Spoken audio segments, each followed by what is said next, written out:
너무 좋았습니다. 그래서 46장 30절에 보시면 이스라엘이 요셉에게 이르되 내가 지금까지 살아있고 내가 내 얼굴을 보았으니 지금 죽어도 족하도다 라고 했습니다. 왜 이렇게 기뻤습니까? 죽은 줄 알았던 아들을 다시 만났기 때문입니다. 야곱에게 있어서 가장 사랑하는 아들 요셉, 그 요셉은 죽은 자였습니다. 지난 23년 동안 죽은 줄 알고 살았습니다. 그 자식 요셉을 가슴에 묻고 살았던 인생이었습니다. 살아있지만, 밥을 먹지만 죽은 자와 똑같았습니다.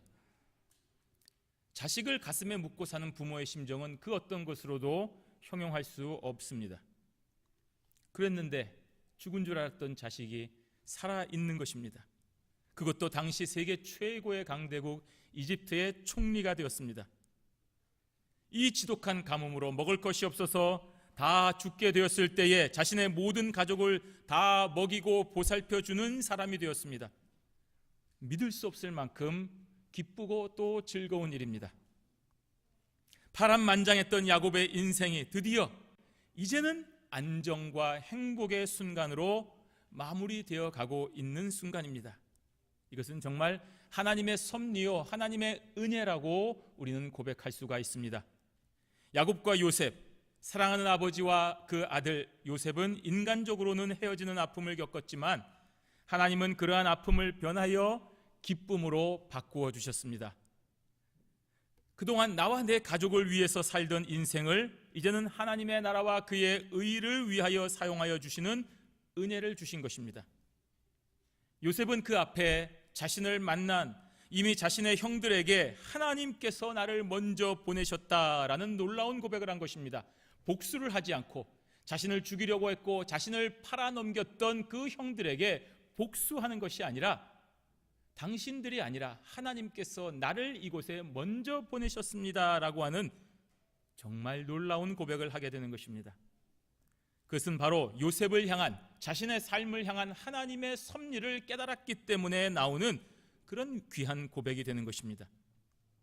야곱도 요셉을 만났을 때에 비로소 하나님의 뜻을 알게 된 것입니다. 왜 그동안 요셉을 만나지 못했는지, 왜 그렇게 사랑하는 요셉을 함께 지내지 못했는지 그제서야 하나님의 뜻을 알게 되었습니다. 여러분, 신자가 이 세상을 사는 것은 아주 일시적입니다. 영원히 살지 못합니다. 하지만 천국에서는 영생합니다. 그래서 이 땅에서의 삶을 우리가 나그네라고 말하고 있는 것입니다. 물론 그 나그네라고 힘든 일만 있는 것은 아닙니다. 나그네의 삶에도 기쁨이 있습니다. 언제 기쁨이 있습니까? 하나님의 뜻을 알게 될 때에 힘이 나는 것입니다. 하나님의 뜻을 알게 될 때에 용기가 생기는 것입니다. 하나님이 나의 삶에 어떠한 일을 해주셨는 것을 알 때 감사가 넘치는 것입니다. 그래서 세상 사람을 향하여 하나님의 복을 빌어주는 이 위대한 사명을 다하게 되는 것입니다. 오늘 본문에 여러분 이상한 것 혹시 못 느끼셨습니까? 바로가 야곱을 만나고 야곱과 바로가 만나는 이 시간에 누가 누구를 축복하고 있습니까? 야곱이 바로에게 축복을 하고 있습니다. 지금 저 멕시코 국경 인근에는 난리가 났습니다. 무조건 미국에 살겠다고 돌아오는 캐러밴들 때문입니다. 그런데 여러분, 그 중에 한 노인이 트럼프와 만나서 트럼프에게 축복 기도를 해주는 것을 한번 생각해 보십시오. 말도 안 되는 상황이죠. 있을 수 없는 일입니다. 이것은 지금 그보다 더 말이 안 되는 상황입니다. 하지만 하나님의 뜻을 깨닫고 기쁨과 용기를 얻은 이 야곱은 주신 사명으로 당시 인류 최고 부자의 사나이인 바로에게 축복을 빌어주고 있습니다. 이것이 신자의 삶입니다. 이것이 정상의 삶인 것입니다. 이것이 저와 여러분에게 주어진 하나님의 은혜인 것입니다. 오늘 추수감사절을 맞이하여서 인생의 기쁨을 주신 하나님 앞에 감사하시고 또 세상을 향하여 받은 사명대로 우리가 서 있는 자리에서 이 세상을 향하여 손을 높이 들고 복된 기도를 감당하는 저와 여러분들이 되시기를 바랍니다. 사실 바로는 요셉 덕분에 부강한 나라가 된 것입니다. 요셉의 해몽과 지혜로 7년의 가뭄에 어떻게 대비해야 되는지를 알았습니다. 그랬기 때문에 자신이 통치하던 기간 동안 나라가 부강해진 것입니다. 만약에 요셉이 아니었다고 한다면 7년 풍년 동안에 흥청망청 살다가 이 7년 흉년 기간에 똑같이 망했을 수도 있는 그런 시기였습니다. 그것을 알고 있는 바로였기 때문에 자신을 이렇게 부강하게 만들어준 그 요셉과 요셉의 가족을 위해서 자신이 할 수 있는 것을 최선을 다해서 베풀어 주는 것입니다. 그것이 오늘 본문 5절과 6절에 나와 있습니다. 바로가 요셉에게 말하여 이르되 내 아버지와 형들이 내게 왔은즉 애굽 땅이 내 앞에 있으니 땅의 좋은 곳에 내 아버지와 내 형들이 거주하게 하되 그들이 고센 땅에 거주하고 그들 중에 능력 있는 자가 있거든 그들로 내 가축을 관리하게 하라 하고 했습니다. 가장 강력한 국가의 왕이 공식적으로 인정한 것이니 이제 야곱의 가족들은 아무 걱정 없이 고센 땅에서 살 수 있습니다. 여러분, 이민자가 이 낯선 땅에 사는 것은 힘든 일입니다. 조금 잘 살면 시기 질투 받게 되어 있습니다. 그런데 왕이 인정하고 왕의 공직을 맡게 되었으니 이제 이 사람들은 안정된 생활을 누릴 수가 있는 것입니다. 대단한 특혜를 받은 것입니다. 왕의 가축을 돌보는 자를 위협하는 것은 가축을 죽이는 것이 아니라 왕에게 도전하는 것입니다. 낯선 곳에 정착한 이민자와 그 가족들에게 이보다 더 좋은 보호는 없습니다. 그만큼 바로는 요셉에게 은혜를 베푼 것입니다. 그러나 여러분, 사실은 요셉이 한 것이 아닙니다. 하나님께서 하신 것입니다. 하나님께서 모든 것을 다 주관하신 것을 저와 여러분은 알아야 되는 것입니다. 이 사실을 기억하고 살아야 은혜가 있습니다. 우리는 이 땅에, 이 미국 땅에 영원히 살려고 온 것이 아닙니다. 하나님의 선하신 뜻 가운데서 한국에서 태어난 사람도 있고 미국에서 태어난 사람도 있고 한국에서 이곳으로 옮겨온 사람도 있습니다. 그냥 하나님의 뜻 가운데서 인도함을 받은 것입니다.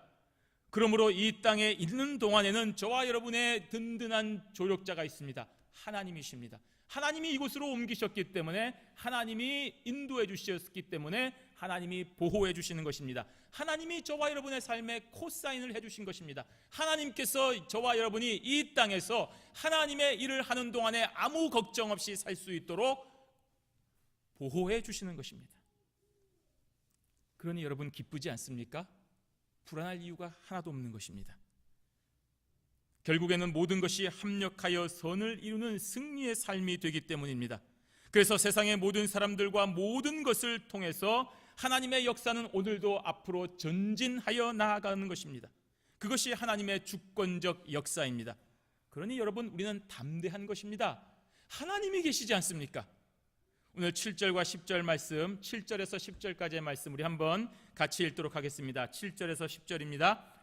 요셉이 자기 아버지 야곱을 인도하여 바로 앞에 서게 하니 야곱이 바로에게 축복하매 바로가 야곱에게 묻되 내 나이가 얼마냐?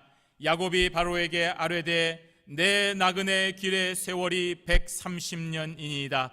내 나이가 얼마 못 되니 우리 조상의 나그네 길의 연조에 미치지 못하나 험악한 세월을 보내었나이다 하고 야곱이 바로에게 축복하고 그 앞에서 나오니라. 아멘. 우리 상식적인 눈으로 보면 이민자를 받아들여주고 돌봐준 이 바로의 은혜에 감사해서 인사하는 만남으로 보입니다. 조금 전에 가족의 대표인 야곱의 아들들 5명과 바로가 만나서 너희들 저기서 살고 저렇게 해라 하는 공식적인 절차가 다 끝나고 이제 가족의 대표가 되는 야곱이 바로 왕과 하나의 어떤 의식적인, 의존적인 그런 형식적인 만남처럼 보입니다. 하지만 영적인 눈으로 보면 세상의 왕과 하나님의 선지자와의 만남인 것입니다. 그래서 야곱이 바로에게 축복을 하는 것입니다. 비록 바로는 야곱과 그 가족들에게 땅과 공직을 제공해주는 은혜를 베푸는 갑의 위치에 있는 것처럼 보이지만 사실은 야곱은 바로에게 하나님의 이름으로 축복해 주는 것입니다. 어느 것이 더 큰 것입니까? 바로가 베풀어 주는 것이 더 큰 것입니까? 야곱이 바로에게 복을 주는 것이 더 큰 것입니까? 당연히 하나님의 이름으로 복을 비는 것이 더 큰 것입니다. 땅의 것을 주는 것은 복이 될 수 없습니다. 실제로 이렇게 많은 고센 땅과 좋은 것을 받았지만 저들은 그들의 삶 속에서 노예가 되었고 결국은 탈출해야만 되는 신세가 되었습니다. 그러니 영원한 것이 될 수가 없는 것입니다. 하늘의 것을 주는 것, 하나님의 이름으로 복을 비는 것이 진짜 큰 것입니다. 그래서 자녀에게 유산을 주는 것이 아니라 하나님의 이름으로 기도하는 것이 가장 좋은 것입니다. 야, 우리 부모님은 왜 나에게 유산을 주지 않는가? 그것을 고민하지 마십시오. 왜 부모님은 나에게 영적으로 기도해 주지 않는가? 이것을 우리가 생각을 해야 되는 것입니다. 왜 우리 부모는 나에게 기도를 해주지 않지? 왜 우리 부모는 나에게 유산을 주지 않지? 어떤 것이 더 합당한 고민입니까? 여러분이 영적으로 올바르다면 왜 부모님은 나에게 기도해 주지 않는가? 여기에 더 큰 비중을 두어야 되는 것입니다. 여러분, 기도하는 부모가 이렇게 위대한 것입니다. 자녀를 위해 기도하는 것이 이렇게 중요한 것입니다. 오늘 바로는 야곱에게 내 나이가 얼마냐라고 물었습니다. 한글 성경으로 보니까 바로가 이렇게 위에서 야곱에게 너 나이가 몇이냐라고 묻는 것처럼 보이지만 실은 그게 아니고 노인장께서는 지금 몇이나 되셨습니까? 라고 묻는 것입니다.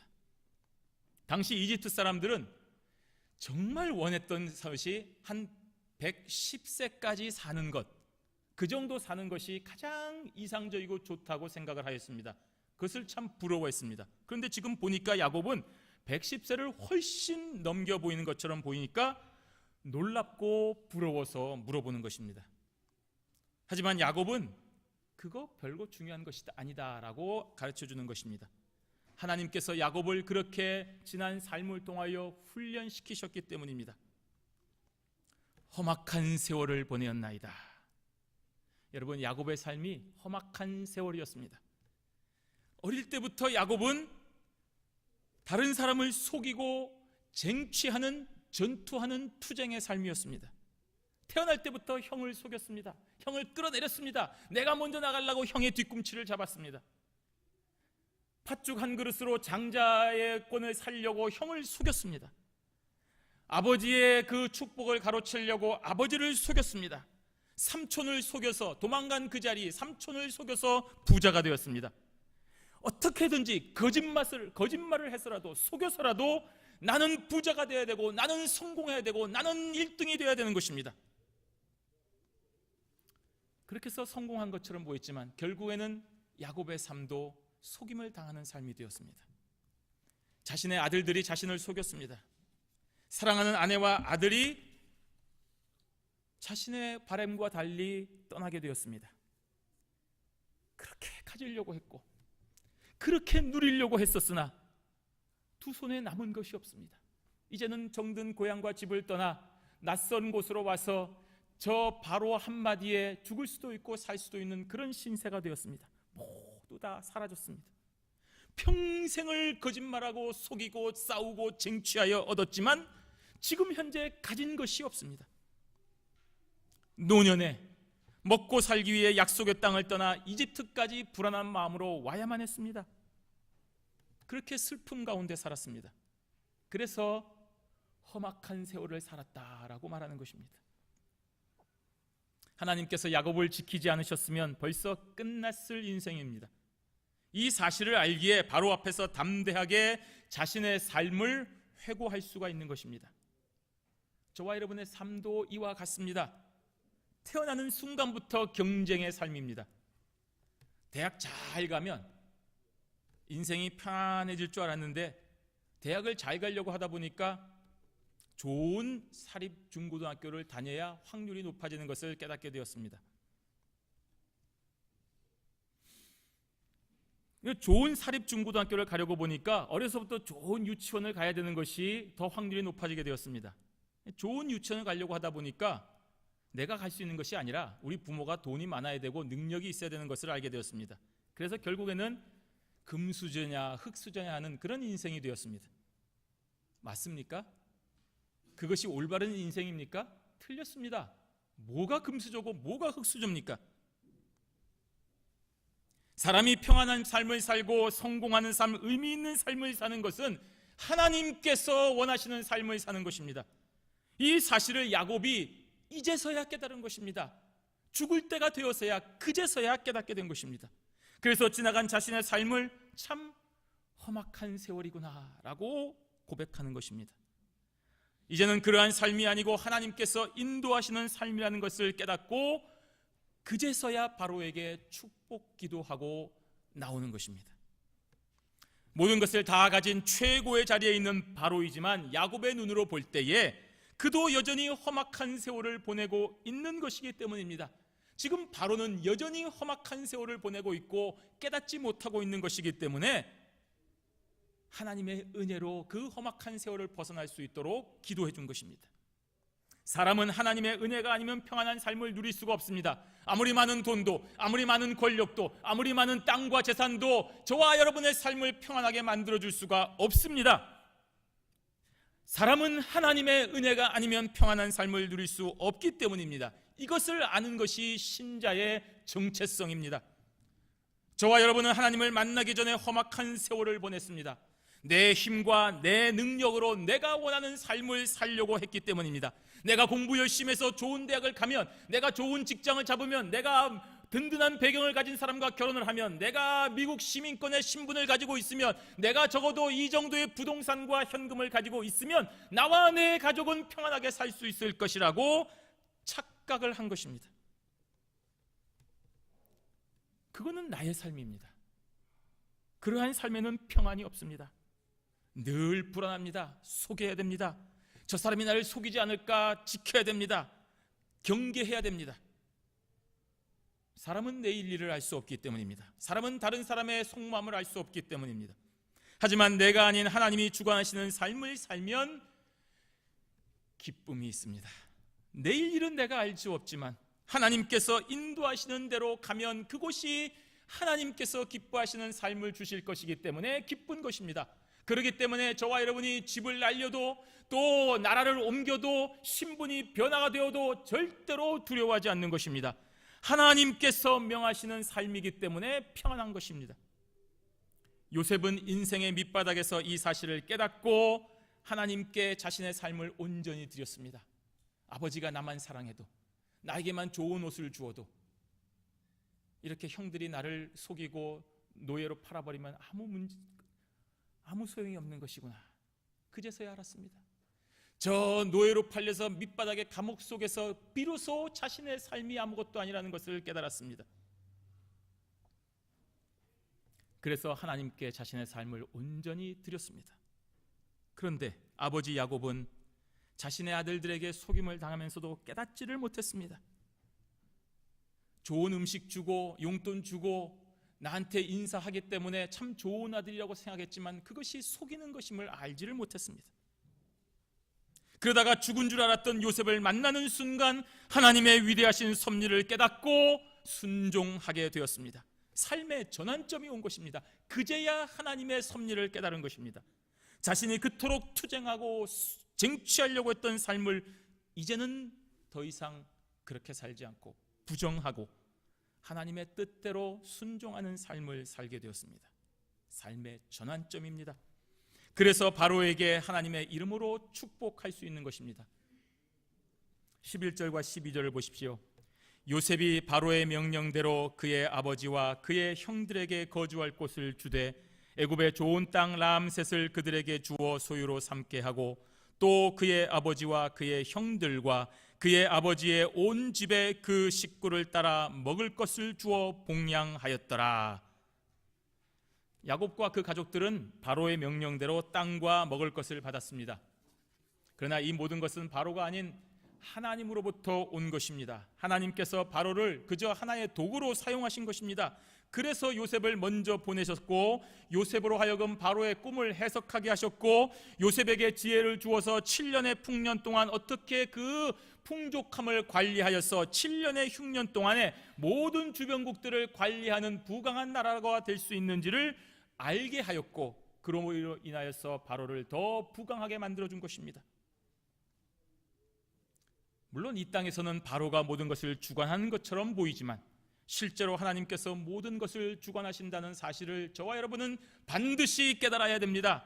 그래서 신자는 이 세상에서 머물지 않고 저 영원한 천국 본향을 향하여 지금 이 시간, 지금 이 공간을 그저 한 경점으로 통과하여 지나가고 있는 나그네의 삶인 것을 알아야 됩니다. 그러한 신자의 정체성을 분명히 기억할 때에 야, 요거 가져야지, 너 이거 쟁취해야지, 너 여기 투자해야지, 너 여기는 그대로 지켜야 된다라고 하는 이 세상의 헛된 유혹에 속임을 당하지 않는 것입니다. 아니야, 나는 전진해야 돼. 나는 하나님께로 가야 돼. 여기가 내가 머물 곳이 아니라 저기가 하나님께서 명하신 나의 공간이라는 사실을 깨달을 때에 나를 붙잡는 모든 사람으로부터 벗어날 수가 있는 것입니다. 사랑하는 성도 여러분, 추수감사주일, 지금까지 지켜주시고 풍성한 은혜를 주신 하나님께 감사하며 하나님과 더불어 즐거움을 누리는 시간입니다. 내가 살아온 삶이 아니라, 내 능력으로 산 것이 아니라 하나님의 크신 은혜로 여기까지 보내심을 받은 것임을 고백하는 순간입니다. 그러므로 혹시라도 내가 그래도 이만큼은 이루었지, 그래도 내가 내 자식들 굶기지 않고 공부시키고 여기까지 내가 헌신했지, 착각입니다. 혹시라도 여러분의 삶이 실패하였다고 자학하지 마시기를 바랍니다. 뭐가 실패입니까? 살아있지 않습니까? 만군의 하나님을 믿지 않습니까? 내 주신 분량대로 최선을 다하는 신자가 아닙니까? 오늘 이 시간 하나님 앞에 찬송하고 말씀을 듣고 하나님 앞에 예물을 드리며 이 시간 함께 하나님께 찬송하는 이 자리에 있지를 않습니까? 이것이 하나님의 은혜 아닙니까? 이것이 어떻게 실패한 삶입니까? 이것은 바로 하나님 앞에 올바른 길로 가는 성공의 순간인 것입니다. 물론 아쉬움이 없지는 않습니다. 그때 내가 그런 선택을 하지 않고 하나님을 선택하였더라면, 그때 내가 이 길로 가지 않고 저쪽 길로 갔었더라면, 물론 그런 생각이 들 수 있습니다. 내가 지금 이렇게 게으르지 아니하고 삶을 낭비하지 않고 정말 부지런하게 최선을 다하면 더 좋겠는데 왜 이렇게 자꾸 눕고 싶고, 왜 이렇게 자꾸 게으르고 싶고, 왜 이렇게 자꾸 낭비하고 싶은지, 그런 아쉬움이 들 수도 있습니다. 정상입니다. 하지만 모든 것을 합력하여 선을 이루시는 하나님의 위대한 주권을 기억하시고 그럴 때마다 하나님 앞에 기도하셔야 되는 것입니다. 하나님, 이대로 머물 수는 없습니다. 지금 다시 일어나 저 아말렉과의 싸움에서 승리하는 자가 되기를 원합니다. 하나님, 저를 도와주십시오. 지금까지 지켜주신 하나님의 은혜를 감사합니다. 또다시 전진하여 앞으로 나아가겠습니다. 온 세상을 향하여 축복 기도하는 하나님의 사람이 되겠습니다. 당신의 자녀가 되겠습니다. 내 가진 자리에서 최선을 다하여 하나님의 일들을 감당하는 주의 백성이 되겠습니다 라고 고백하는 성도가 되시면 그것이 바로 성공적인 삶이 되는 것입니다. 하나님은 오늘 이 시간 저와 여러분에게 그러한 의지로 하나님을 바라보며 하나님 앞에 감사와 영광을 돌리는 그런 고백의 예배를 원하시고 계시는 것입니다. 이러한 믿음으로 온 세상을 향하여 손을 높이 들고 축복의 기도를 온 세상을 향하여 드리는 저와 여러분들이 되시기를 주님의 이름으로 축원합니다. 아멘.